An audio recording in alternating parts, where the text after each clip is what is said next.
Welcome to the Slop Temple. We pray this video helps.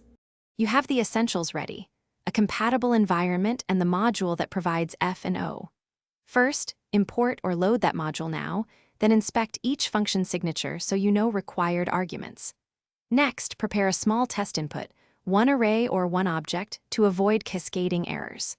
Once done, call F with minimal arguments to validate behavior, then immediately log the result so you can compare when you call O. This gets you into execution without overplanning. Now you focus on the middle steps. Apply F to your prepared input and observe the transformation or computation it performs. Make sure to handle any optional flags that alter behavior, because those change output types.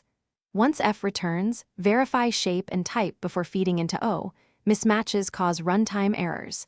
If either function is asynchronous, await or attach a callback. Otherwise, chain synchronously. Finally, log intermediate states so you can trace how data flows between F and O and Y. To finish, run the full pipeline from input through F and O and validate the final output against your expected schema or sample results. If it matches, commit or save the output. If not, inspect logs and intermediate results. Make sure to release resources like file handles or temporary caches so nothing leaks. If things go wrong, one key troubleshooting tip: focus on type and shape mismatches. Convert formats or insert a small adapter function between F and O to normalize data and resolve most errors. Thanks for watching. Consider subscribing if we helped you.